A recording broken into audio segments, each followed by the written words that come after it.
This is how a new owner will log in. First, you will see an email that'll come in. It'll say login instructions for Empire Industries LLC. You will get an owner ID. This is our Empire ID for the software. Your username, right here we have test user, and you have a password, which is, this is a sample password that is generated. So I'm going to go ahead and copy this.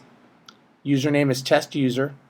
And the way that you log in is you come over here to this link, click on this link, and it will take you to here.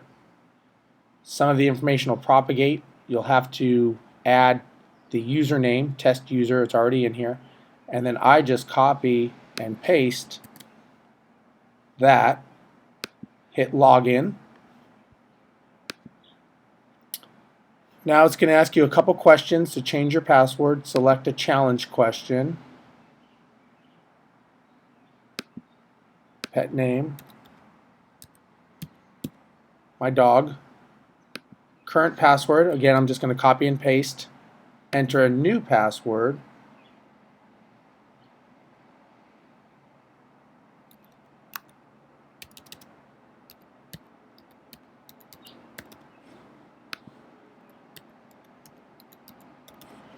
Alright. Confirm your new password, then hit submit. Now it's going to take you to the property management. This is going to be your initial screen. So if you go to property management, this is going to take you to your tenant. This is the street, 123 Example Street. Tenant's name is John Doe. If you want to know more information on John Doe, you click here and you see that this is the date that the lease started. It's a 12-month lease. It finishes on the 31st. They put in $1,050 for deposit. Their monthly rent is $850, and their first month's rent was prorated to $125. And this shows who the leasing agent was. If you wanted to get more information about your tenant, you would click on this link down here. And this is the application that your tenant will have to fill in by their own means via the internet. They fill in, oops, go back there. They fill in all this information, their address, their income, emergency contact, their vehicle. This is the screening. Once we screen, verify the landlord, verify the employment, and do the tenant screening. And this box right here, when they check this box, they're verifying, basically signing that we can run their credit. That's like a digital signature. So that's how you would see that. Now,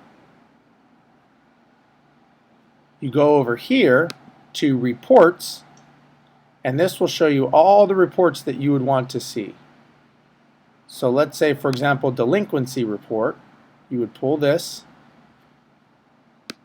hit on view report,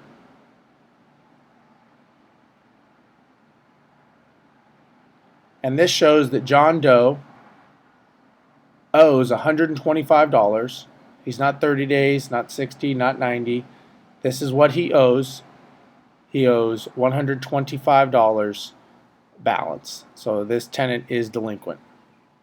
So what we would do is we run these reports all the time, and we send notices to these tenants constantly. Or we have to do the eviction, but that's how we find out. So then we go here, we can go to a profit and loss statement.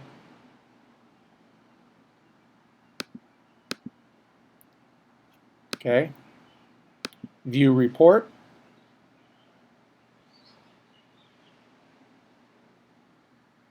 Loading.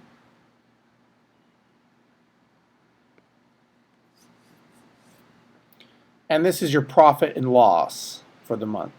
Month to date, it gives you percentage, rental income, rent, tenant receivables, rent receivables, total rent income, which is zero because John Doe owes us $125 and has not paid. So your net income for the month is zero. And also the year to date is 0 because we just put that tenant in.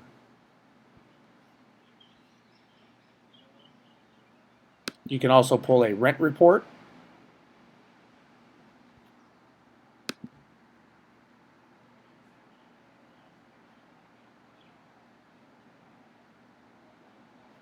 And this shows unit 123 Example Street, John Doe, expires on the 13th of 2013. It's a 12-month lease, moves in.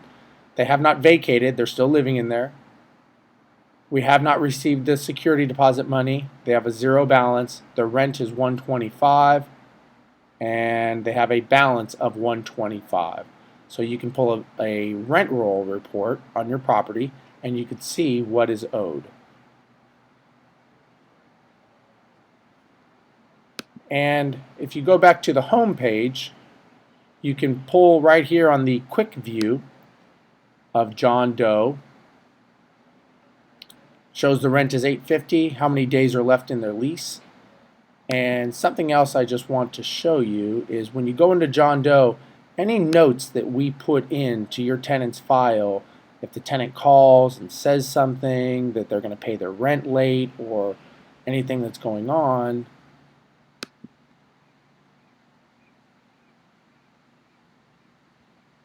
oh, there's no notes, I guess, for this tenant. Here we go to attachments, and this is where you would see any paperwork for the lease agreement, rental application, or addendums, or any information that's uploaded to this tenant's file is all right here. So you don't need to save a copy. You can view it by clicking on View Attachment.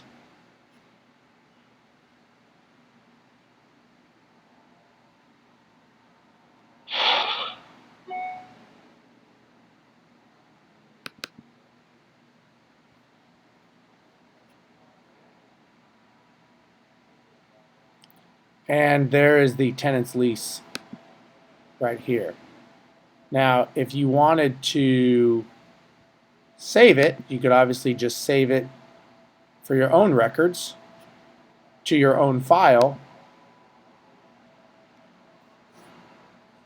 on your own system. So if you wanted to have a copy of it, you could, but we keep all copies online as well.